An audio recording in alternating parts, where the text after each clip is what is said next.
एक बार की बात है, गौतम बुद्ध अपने शिष्यों को एक कहानी सुना रहे थे।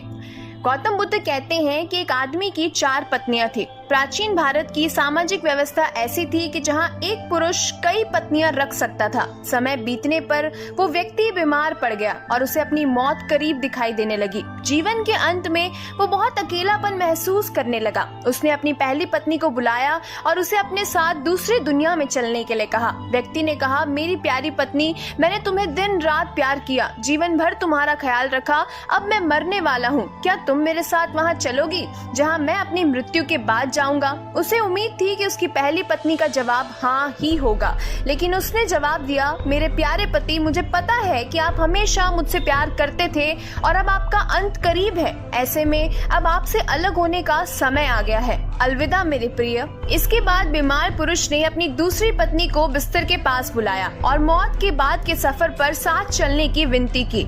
उसने कहा, मेरी प्यारी दूसरी पत्नी, तुम जानती हो कि मैंने तुमसे कितना प्यार किया है।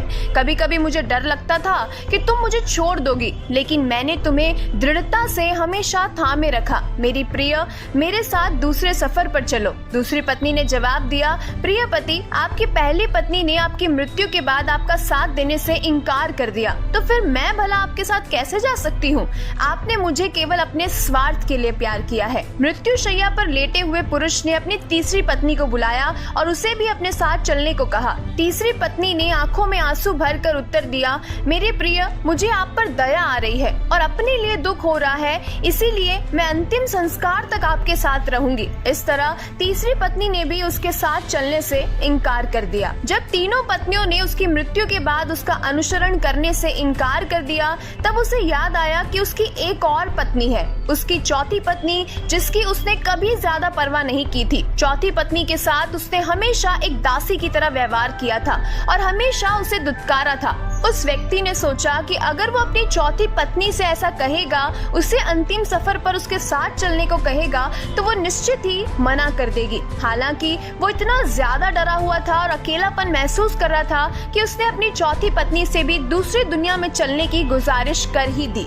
चौथी पत्नी ने अपने पति के अनुरोध को तुरंत स्वीकार कर लिया। पति के अनुरोध करने पर चौथी पत्नी ने कहा, मेरे प्यारे पति, मैं तुम्हारे साथ जाऊंगी, चाहे कुछ भी हो। मैं हमेशा आपके साथ रहने के लिए दृढ़ संकल्पित हूँ। मैं आपके साथ हमेशा रहूंगी, मैं आपसे कभी अलग नहीं हो सकती। ये कहानी है एक आदमी और उसकी 4 पत्नियों की। इन 4 पत्नियों का क्या मतलब है?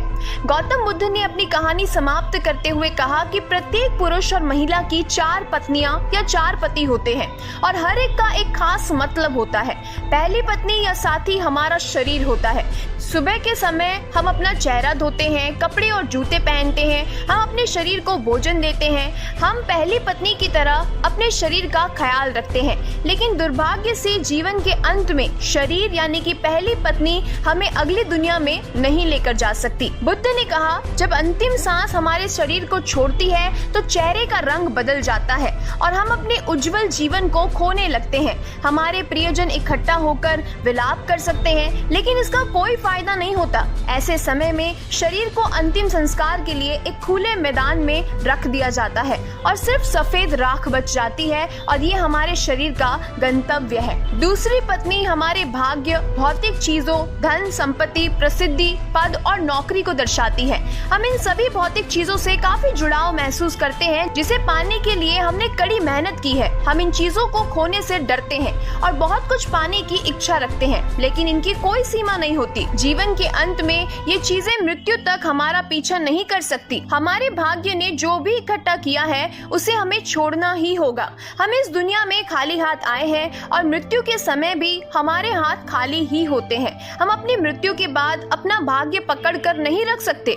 जैसे दूसरी पत्नी ने अपने पति से कहा था कि तुमने अपने अहंकार और स्वार्थ के लिए सिर्फ मुझे अपने साथ रखा और अब अलविदा कहने का समय आ गया है। बुद्ध कहते हैं कि तीसरी पत्नी का अर्थ यहाँ हमारे नाते रिश्तेदारों से है।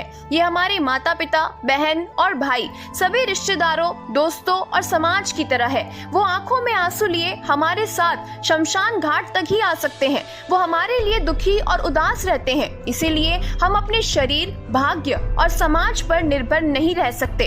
हम अकेले आते हैं और अकेले ही इस दुनिया से चले जाते हैं। मृत्यु के बाद कोई हमारा साथ नहीं दे सकता। बुद्ध ने कहा, ये चौथी पत्नी हमारा मन या हमारी चेतना है। जब हम गहराई से ये पहचान जाते हैं कि हमारा मन क्रोध, लालच और असंतोष से भरा हुआ है, तो हम अपने जीवन को अच्छे नजरिए से देख पाते हैं। क्रोध, लोभ और असंतोष कर्म के नियम है। हम अपने कर्म से कभी पीछा नहीं छुड़ा सकते। जैसा कि चौथी पत्नी ने अपने मरते हुए पति से कहा था कि तुम जहां भी जाओगे मैं तुम्हारे पीछे चलूंगी। तो इसी तरह 4 पत्नियों की कहानी सुनाकर गौतम बुद्ध अपने शिष्यों को जीवन के सबसे बड़े सत्य से अवगत कराते हैं। तो मिलते हैं ऐसी ही और भी नई कहानियों के साथ, ज्ञान भरी बातों के साथ। तब तक के लिए जीवन की इस खूबसूरत किताब को पढ़ना जारी रखिएगा।